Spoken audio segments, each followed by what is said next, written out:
अस्सलाम वालेकुम। Drama serial मोहरा की आने वाली साथ बहुत दिलचस्प होती जा रही है। जैसे ही अनुषा की बारात वापस जाती है और उसका राज सब पे खुल जाता है, वो दिल बर्दाश्ता होकर खुदकुशी कर लेती है। अनुषा जो मासूम और सीधी सादी सी लड़की होती है, यूनिवर्सिटी में एक लड़के को थप्पड़ मार देती है, जिसकी वजह से लड़का उससे बदला लेने का फैसला करता है। वो उसे अपने मोहब्बत के झांसे में फंसाता है और उसके बाद उसे शादी का कहता है। पहले तो अनुषा बहुत इनकार करती है, लेकिन बाद में वो मान जाती है क्योंकि वो उसे पसंद करना शुरू कर देती है। जब शादी हो जाती है तो शादी के बाद एक रात गुजारने के बाद वो लड़का उसे तलाक दे देता है। सिकंदर की तरफ से ठुकराए जाने के बाद वो सड़कों पर मारी मारी फिर रही होती है तो उसका एक्सीडेंट हो जाता है।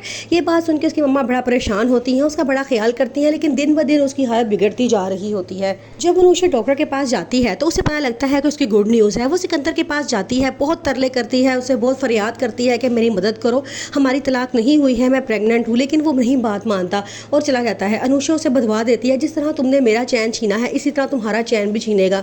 अब सिकंदर को रातों को नींद नहीं आती क्योंकि उसके अल्फाज और कानों के गिर्द घूमते रहते हैं, लेकिन उसकी मंगेतर उसे बड़ा हौसला देती है और कहती है ऐसा कुछ नहीं होता, बदवाओं में कुछ नहीं रखा हुआ।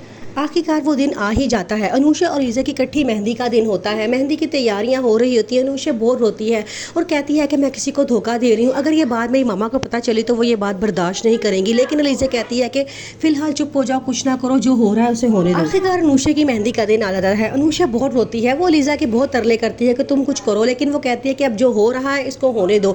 मेहंदी वाले दिन एन उसी टाइम अनुषा की सास उसी डॉक्टर को लेकर आ जाती है जिसने अनुषा का चेकअप किया होता है। वो अनुषा को देख के फौरन पहचान जाती है कि वही लड़की है और सारी हकीकत सबको बता देती हैं। अब अनुषा की मम्मा बहुत सदमे से निढाल होकर गिर जाती हैं। जब उन्हें होश आता है तो वो कहती हैं कि मेरी बेटी ने मेरे साथ बहुत गलत किया है, क्या मेरी ही तरबियत में कोई कमी रह गई थी। अब अनुषा उन्हें बहुत समझाने की कोशिश करती है, लेकिन वो बात नहीं मानती। आगे से लीजा भी उन्हें कहती है कि मामा उसने कोई गुनाह नहीं किया, उसने उस लड़के के साथ निकाह किया था, लेकिन लड़के ने उसे धोखा दे दिया है। अनुषा ये सारा रोती रहती है, कमरे में चली जाती है और वहाँ जाके खुदकुशी कर लेती है। अनुषा के मरने के बाद अब लीजा अपने आप से वादा करती है कि उसने अपनी बहन की मौत का बदला लेना है। वो सिकंदर हाउस चली जाती है और वहां जाकर देखती है तो हमजा उसे नजर आता है।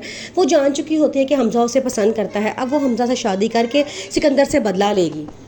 अब अनुषा मर चुकी है। अब अलीज़ा ने फैसला किया है कि वो अपनी बहन की मौत का बदला सिकंदर से ज़रूर लेगी, क्योंकि वो बेकसूर थी और उसे बेकसूर मारा गया है। अब वो सिकंदर को नहीं छोड़ने वाली। इसी मकसद के लिए वो हमदानी हाउस पहुंच जाती है और वहां जाके बहुत शोर मचाती है और सबको बताती है इसे मेरी बहन के साथ गलत किया है, लेकिन उसकी कोई बात सुनने को तैयार नहीं होता। जब हमजा अनुषा को देखता है तो वो उसको याद आता है ये वही लड़की है जिससे मुझे कभी मोहब्बत हुई थी और मैं इसी से शादी करना चाहता हूँ। अब हमजा सबसे घर वालों से लड़ के अलीज़ा से शादी कर लेगा और अलीज़ा सिकंदर से बदला लेगी उसके घर में रह के।